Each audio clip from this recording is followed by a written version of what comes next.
मैं doctor Kuljeet Anand, senior neurologist, Kailash hospital Noida से बोल रहा हूँ।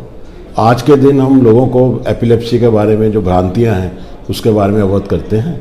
एपिलेप्सी, जिसको कि हम मिर्गी का दौरा या सीजर डिसऑर्डर कहते हैं, ये बहुत ही कॉमन डिसऑर्डर है। इसमें व्यक्ति को के ब्रेन में अचानक कोई करंट जैसे स्पार्किंग होती है, जिसके कारण उसको बेहोशी आ जाती है और वो उसके बाद उसके हाथ पैरों में झटके आते हैं। इसके कई कारण हैं। ये छोटे बच्चों से लेकर बड़े बच्चों सब हर एक एज में हो सकता है। ज़्यादा कॉमन ये बच्चों में होता है। इसके कारण है ब्रेन में इन्फेक्शन होना, जैसे कि यदि किसी बच्चे को पहले ब्रेन का फीवर हो या ब्रेन में कोई इन्फेक्शन हो या टीबी हो, उसके कारण भी ये बीमारी आ सकती है। या बच्चे को कभी कभी जब बच्चा पैदा होता है तो उस समय जब उसको ब्रेन में ऑक्सीजन नहीं जाती है तो वो भी कभी कभी एपिलेप्सी हो जाती है। और कारण है जैसे कि बॉडी में शुगर का कम होना या कैल्शियम का कम होना, मैग्नीशियम कम होना, इस कारण से बच्चों में दौरे आ जाते हैं। सबसे मुख्य कारण दो हैं, जो कि एक को हमको ट्यूबरकुलोमा कहते हैं, जिसमें ब्रेन में टीबी की गांठ बन जाती है।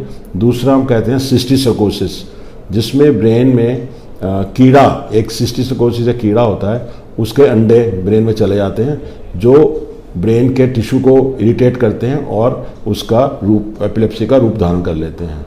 तो बड़े लोगों में, जैसे कि व्यक्ति 50 साल से ऊपर हैं, उनमें जैसे स्ट्रोक होता है तो उसके बाद भी एपिलेप्सी हो जाती है। और या ब्रेन में ट्यूमर हो, उसमें भी एपिलेप्सी के लक्षण आ जाते हैं। तो ये तो बात हुई एपिलेप्सी क्या है और इसके कारण क्या हैं। तो इसको कैसे डायग्नोज किया जाता है? सबसे पहले हिस्ट्री बहुत इम्पॉर्टेंट है।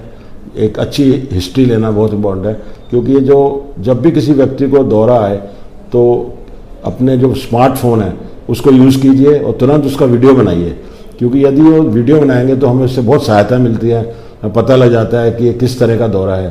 क्योंकि दौरे खास करके दो तरह के होते हैं।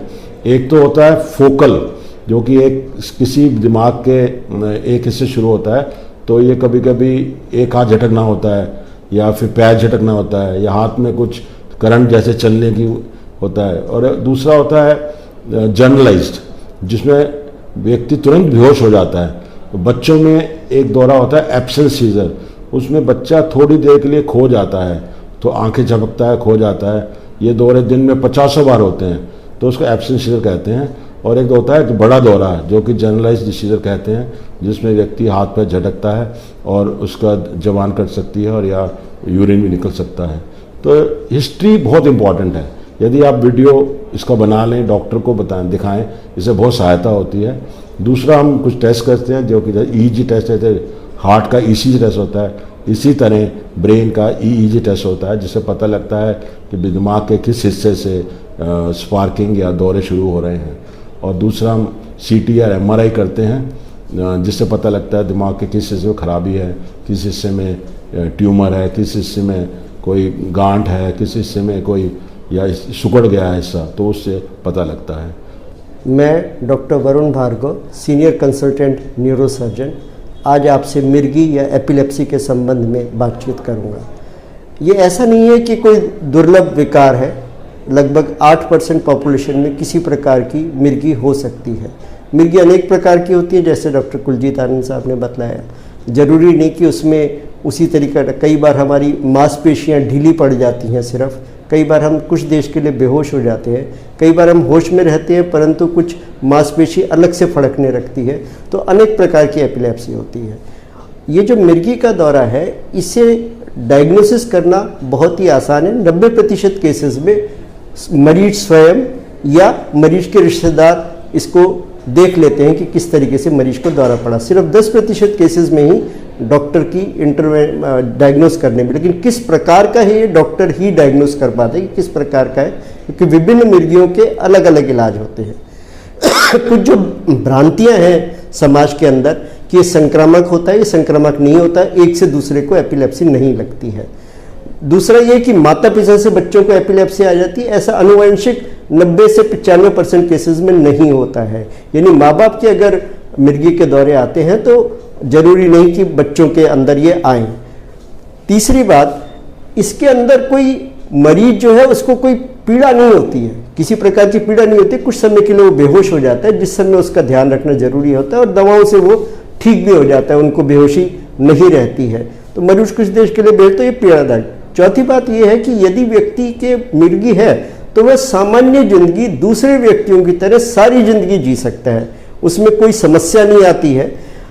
जब हम लोगों को न्यूरोसर्जन को देखना होता है तो कई एपिलेप्सी ऐसी होती हैं जो एपिलेप्सी दवाओं से कंट्रोल नहीं होती, यानी ये एक इलेक्ट्रिकल एक्टिविटी होती है ब्रेन के अंदर जिसको हम दवाओं से आमतौर पे कंट्रोल कर लेते हैं। यदि वो दवा से नहीं कंट्रोल होती तो हम उनको सर्जरी के द्वारा भी ठीक कर सकते हैं।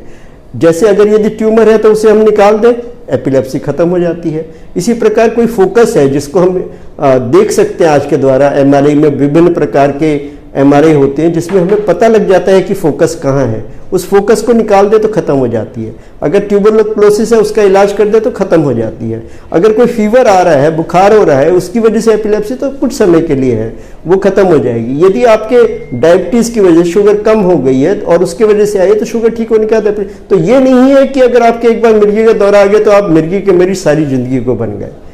तो मिर्गी खत्म भी हो जाती है और ये पीड़ादायक नहीं होती है। आजकल इतने तरीके की ब्रेन के अंदर सर्जरीज आ गई हैं जिससे हम बहुत सारी एपिलेप्सी, जो पुराने समय में 8 से 20 वर्ष पहले हम सिर्फ दवाओं से ही कोशिश करते थे, उन्हें हम ऑपरेशन से बिल्कुल ठीक कर देते हैं, क्योंकि हम फोकस को पकड़ लेते हैं कि किस जगह पे है। तो इसलिए एपिलेप्सी हो, मिर्गी हो, तो एक जो सोशल टैबू है बना हुआ कि हम ये तो मिर्गी का मरीज हो गया, ऐसा कुछ भी नहीं है। एक सामान्य बीमारी है, ठीक हो जाती है दवाइयों से और ऑपरेशन के द्वारा हम ठीक कर सकते हैं। आप यदि इस प्रकार की है तो किसी झाड़ फूंक या किसी दूसरी उसमें न पड़े और तुरंत न्यूरोलॉजिस्ट और न्यूरोसर्जन से संपर्क करें और आप लोग स्वस्थ रहें और मिर्गी को देख के घबराएं नहीं। धन्यवाद।